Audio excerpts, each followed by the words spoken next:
এত ভাই গুপ্ত বললে এত ক্ষিপ্ত হয়ে যাচ্ছে কেন, আমি তো বুঝি না। এটা তো সত্য।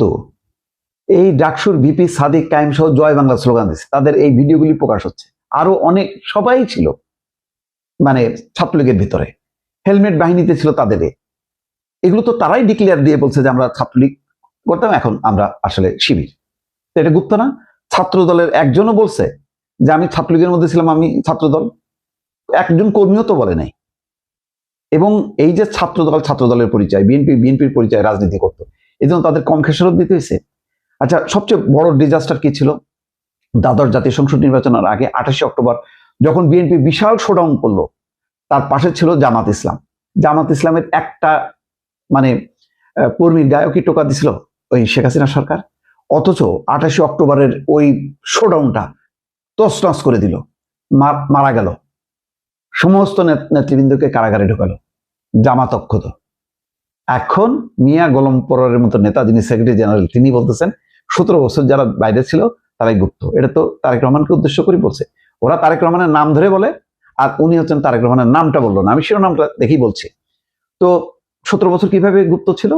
17 বছর ধরে কি উনি কি একদম আড়ালে ছিল?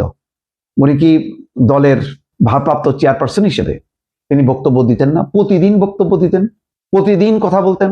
বরং লন্ডনে থেকে উনি যে পরিমাণ গণসংযোগ করতেন, ম্যান টু ম্যান কথা বলতেন, সারাটা দিন রাত কথা বলতেন। তৃণমূলের একজন কর্মীকেও ফোন করতেন, শুধু কর্মীকে না, কর্মীর স্ত্রীর সঙ্গেও কথা বলতেন, সান্ত্বনা দিতেন। ভাই এগুলি কি আমরা জানি, আপনারা জানেন না? আপনারা তো আরো হাই লেভেলে, ওনারা আরো যখন তখন কাছে যান, চারিপাশে যান। আমাদের তো সেই সুযোগ হয় না, কিন্তু আমরা তো জানি যে উনি যখন কথা বলেন, কাউকে ফোন দেন, তখন শুধু তার সাথে কথা বলেন না, তার স্ত্রীকেও শুভেচ্ছা জানান, তার সাথেও কথা বলেন, দুষ্টুমিও করেন আন্তরিক পরিবেশে।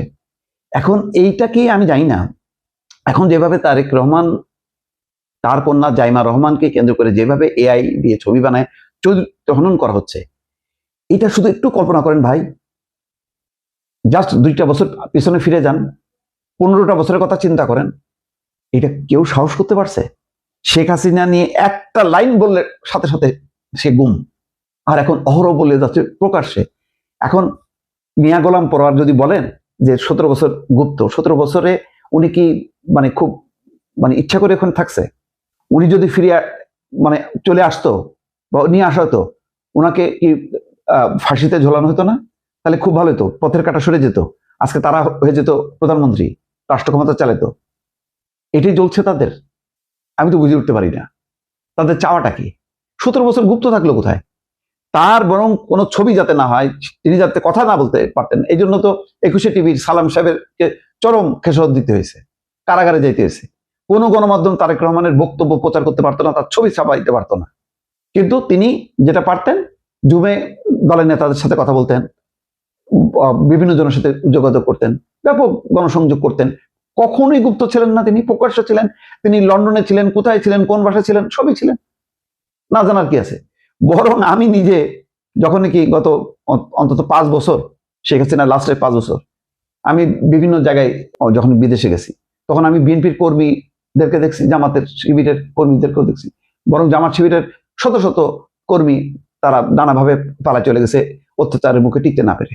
তারা হয়তো মামলা মোকদ্দমার কারণে তারা তখন প্রকাশ্যে আসার সুযোগও নেই, কিন্তু দেশে যারা ছিল তারা তো গুপ্ত ছিলই। এই গুপ্ত বলাতে একবারে এত ক্ষিপ্ত হয়ে কারণটা কি? আমি তো এটা বুঝি না। যা সত্য সত্য, এটা তাদের রাজনৈতিক কৌশল। বলুক আমরা হ্যাঁ গুপ্ত ছিলাম, আমাদের রাজনৈতিক কৌশলের অংশ, সেটা নিয়ে আলোচনার সমালোচনা হতে পারে, কিন্তু এত ক্ষিপ্ত হওয়ার কি কারণে? এবং তার পাল্টা হিসেবে যেটা সত্য নয় সেটা তারেক রহমানকে উদ্দেশ্য করে, যিনি দেশের প্রধানমন্ত্রী, তাকে বলা যে তারাই গুপ্ত ছিল। উনি প্রতিনিয়ত কনফারেন্স করতেন, এটা কি কেউ জানতেন না? জামাতের নেতারা জানতেন না? আমার তো মনে হয় জামাতের নেতাদের সাথেও নিশ্চয়ই তিনি কথা বলেছেন। বলবেন না কেন? রাজনৈতিক প্রয়োজনের বিরোধী সমস্ত রাজনৈতিক শক্তি, নেতৃবৃন্দ, দলকে তিনি কথা বলেছেন। আমি তো দেখলাম ওই যে জেনারেল ইব্রাহিমকে তিনি কিভাবে বোঝালেন খুব ঠান্ডা মাথায়, যে আপনি যদি যান তাহলে কি হবে, আপনার যাওয়া উচিত না, এইভাবে বলে তিনি ভদ্রভাবে যেভাবে কথা বলছেন। এবং অনেকে ফিরে আসছেন, ইব্রাহিমকে ফেরাতে পারেননি। করছেন কি জন্য? রাজনীতির স্বার্থে, যাতে হাসিনার স্বৈর শাসনের বিরুদ্ধে সবাই ঐক্যবদ্ধ থাকে। এখন উনি হয়ে গেলেন গুপ্ত। কি অবস্থা রাজনীতির! এত মিথ্যাচার, তাও মানে মাথায় টুপি দিয়ে, দুঃখজনক।